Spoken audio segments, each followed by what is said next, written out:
My name is Philip Roy Hamilton. I was born in Bristol, Indiana, in a house, they call it the Old Coss Home. Tell me about your schooling. Well, I started out going to Bristol High School. And started out in the first grade. They didn't have kindergarten at that time. And that would have been in 1941. Okay, and then did you go to correspondence school or anything? Yes, I did. After I graduated, I took a correspondence course with DeVry Institute on electronics. That eventually, when I got drafted, got me into the Nike Ajax system on the missile thing because I had that experience on electricity and etc. Okay, tell me a little more about your military. Well, I always thought it was a most disorganized organization you could get. But if it was a thing my dad told me, he said it can make you or break you, and that's correct, because in basic training, they got you ready to fight. If they didn't, you would have probably gone AWOL.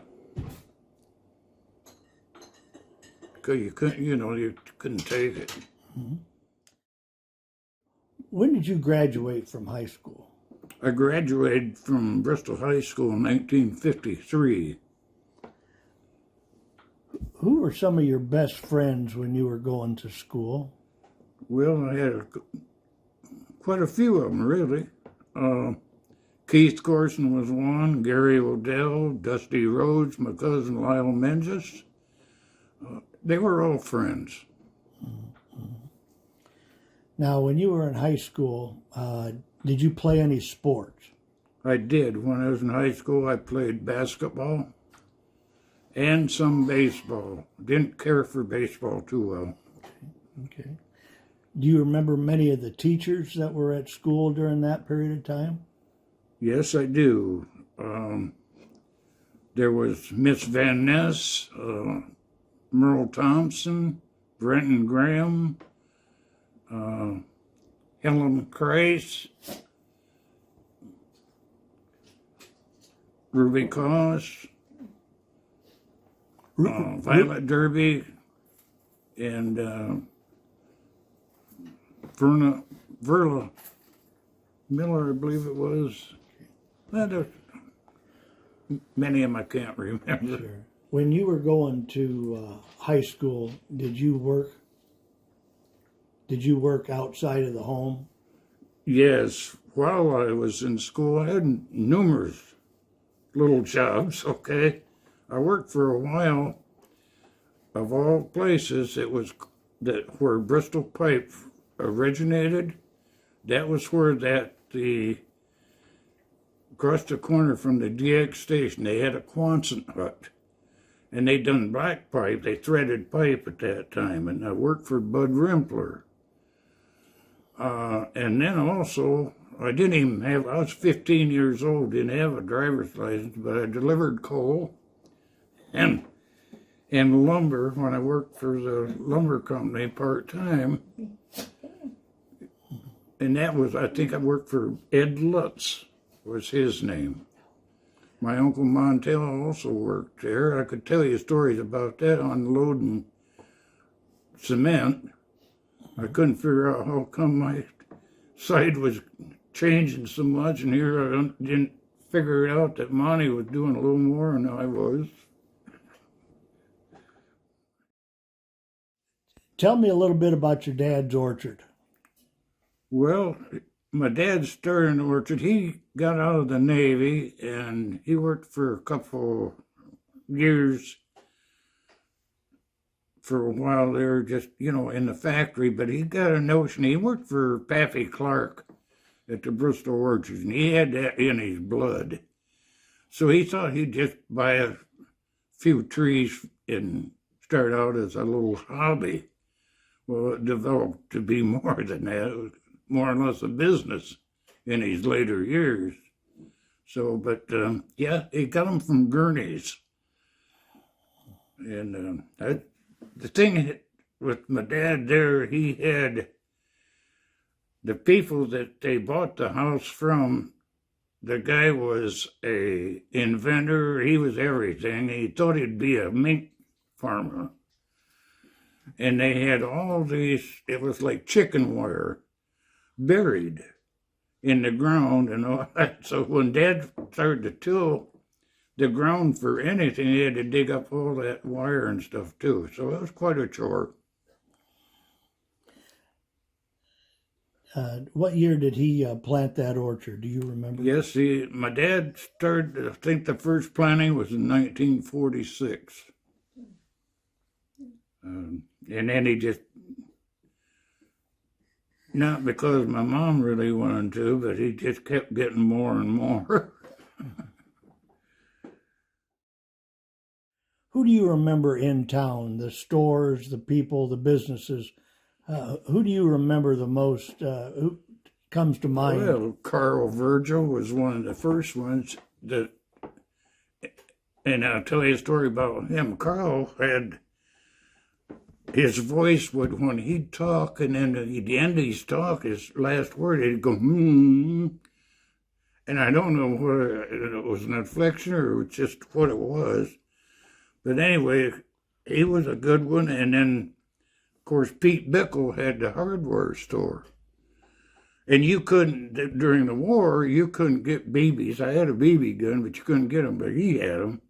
But he told me, don't you dare tell anybody that I got these, you know, because they were lead.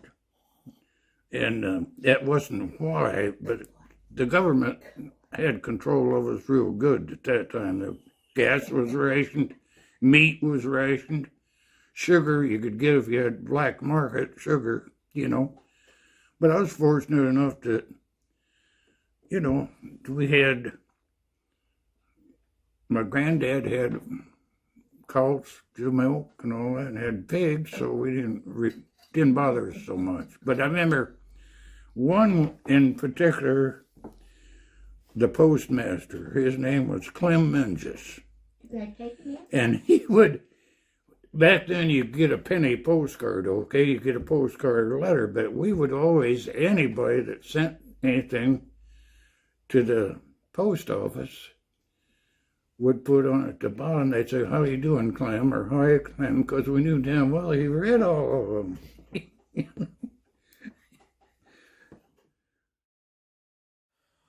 What did you do right after you graduated from high school? Where did you go to work?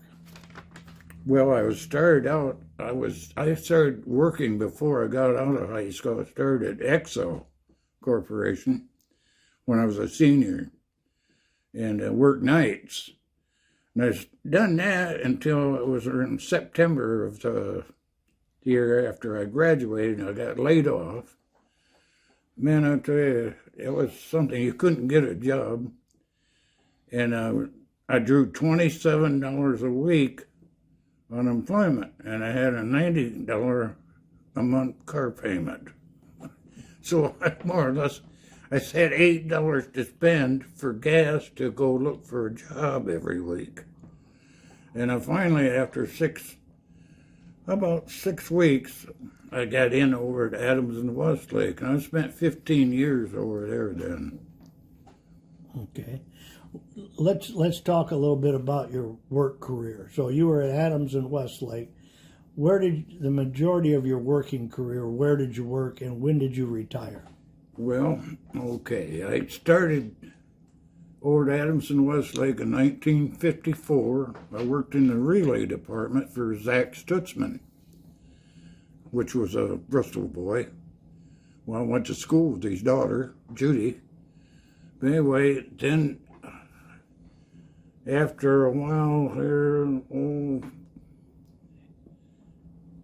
I went in the service in 1957. So, but I was able to keep my seniority when I got out. Well, I got out in 59, so in 1967, I went into management as a assistant foreman for Zach Stutzman. And he got real sick, got cancer, and he died, and I took over full foreman. And a couple of years of that, in '69, I decided things weren't going right with me, so I quit and I went to work for Tom Naquin Chevrolet. And I tell you what, I wish I'd have started earlier than that. I made twice the money and it was a lot of fun. I left there though in a couple of years and went to Peafall Ford. Had success there. And then I went to Ohio. We won't get into the reasons why and so forth. But I spent some time in Columbus, Ohio. And I come back here in '76 and started at Mark Sells Specialties. Worked there for a couple of years. Quit that, went into sales with Ronnie Wedge, with Wedge Vans. Went on the road in sales. Then I was the lease manager, and then I was the sales manager until another time everything went to pot, you know. And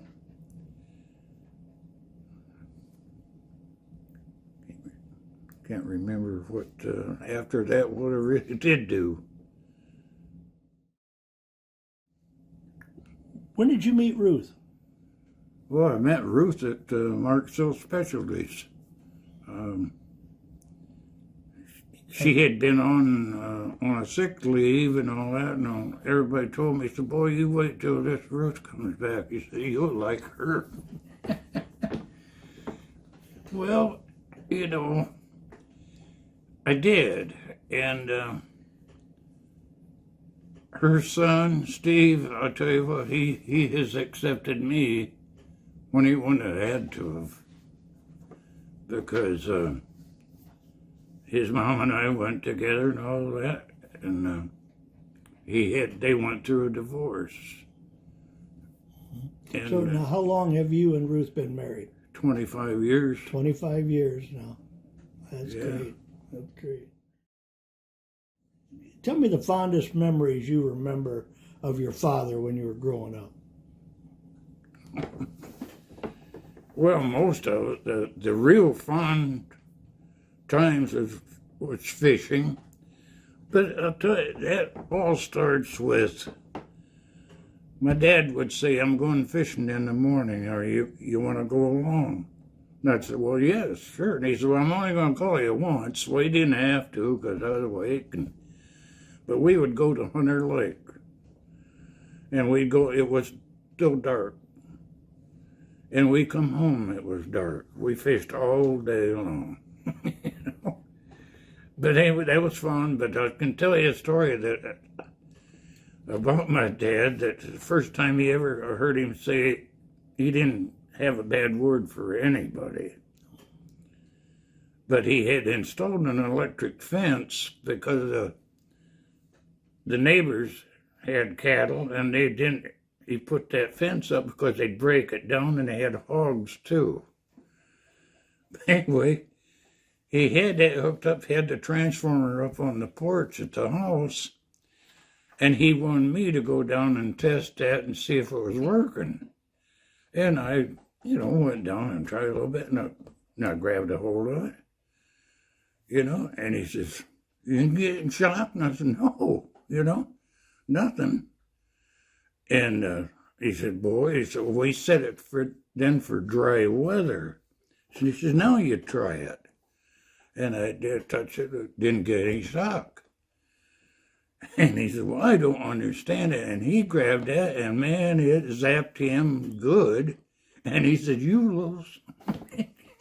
You knew that all the time. And I said, "No, I didn't." Here I had tennis shoes on, okay? I wasn't grounded, and he was. And he swore I knew that. Tell me about your mom. She was a a dandy. My mom was, she could cut you up with her tongue if she wanted to and didn't have to cuss doing it. She could slice you, okay, but she's a loving mom.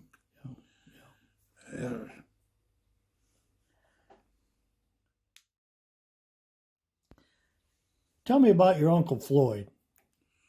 Oh my goodness. Uncle Floyd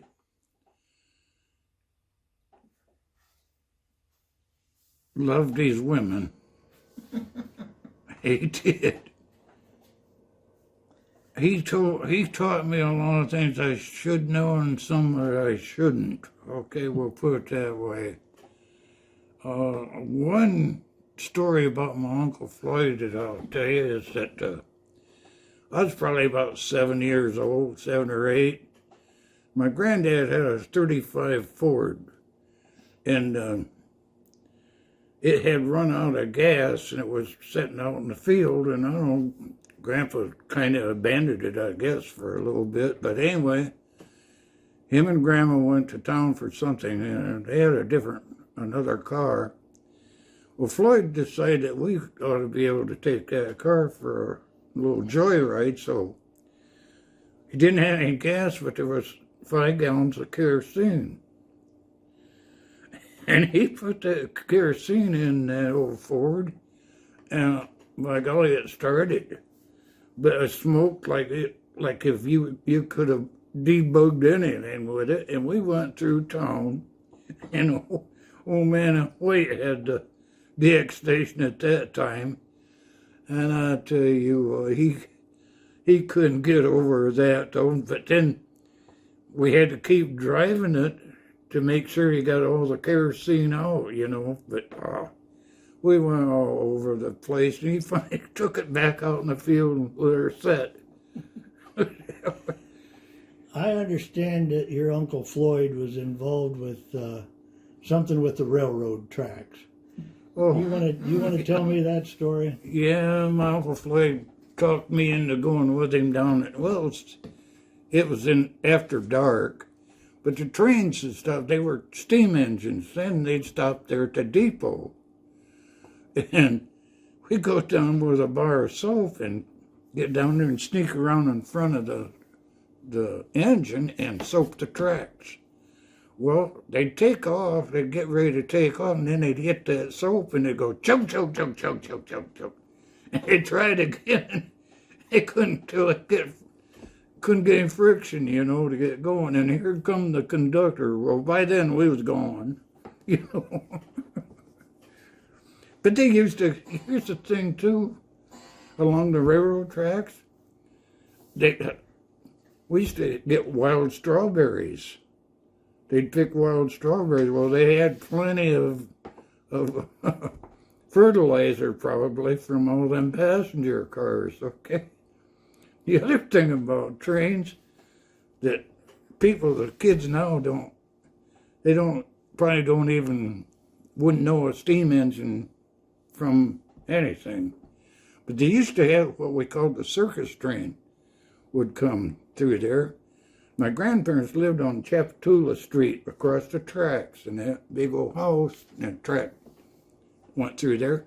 Well, it was common knowledge when the circus train would come through, and we'd all get down there and watch, and they had open, the tigers and all that stuff, and that was quite the thing. Tell me a story about a scarecrow. Oh. Well, there was 2 guys' names that I can really remember, Dean Wall and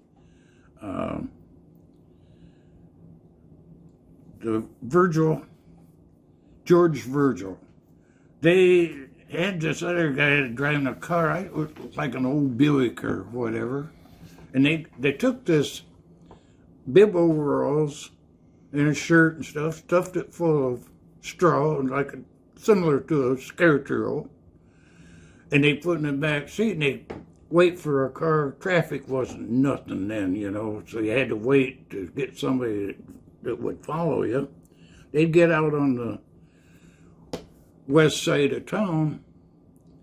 about where Raber's golf course is now and so forth, and they'd wait, and they'd see a car coming, so then they'd pull out, and that car would get back on, and they'd get to wrestling back and forth, make that car go swing back and forth, and they'd open the door and throw that scarecrow out, and the guy would run over it, you know. And scared to death he'd killed somebody.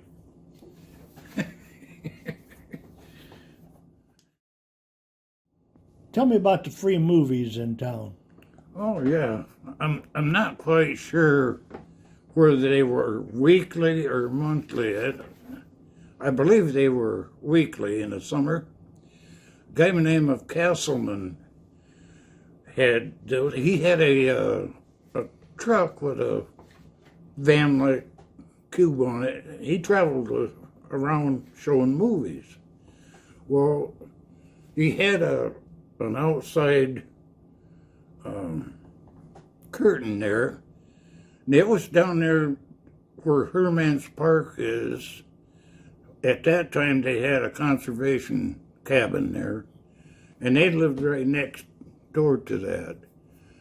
And they'd have them movies, and they'd have old Hoot Gibson and Hopalong Cassidy and Bob Steele, and of course the funny guys, you know, Bud Abbott and Lou Costello and them. But we'd go down there and watch them. One time, I'll tell you, you asked a question earlier about my Uncle Floyd. He'd always go with me down there, and, you know, but he'd abandon me. He had these other things to do. Well, one night, I was staying at my grandparents' house there down on Chapatula, and that was kind of a weird road from the railroad track to the house, because it had these big, tall pine trees and then a bunch of bushes on the other side. And they had one street light down there on the other side of the tracks, you know, on the north side, dim. Anyway, I just had to get home, you know, or get back there. Well, there was no Uncle Floyd around, so I'm going down there, and I get up there, and I seen Floyd walking, okay? And he kind of looked like he thought maybe somebody was back of him, and he'd stop and I'd hide. And we got into the bushes, you know, and he tailed up. Pretty soon, boy, he hauled out. He took off, and he got home there, and I followed him, you know, got in later. My granddad was sitting at the kitchen table, and he always had milk and crackers for milk and bread before he'd go to bed. Anyway, he says, I got in there, he says, what in the hell happened with your Uncle Floyd? Said he just come through here like a scalded dog. It scared him, I guess. That's the only thing that ever scared him, I believe. Last two questions. What was your first car? My first car was a 51 Plymouth convertible. Yellow with red guts. And what's the best memory that you've got of growing up in Bristol in the early, mid-50s? Oh, there's a lot of good ones.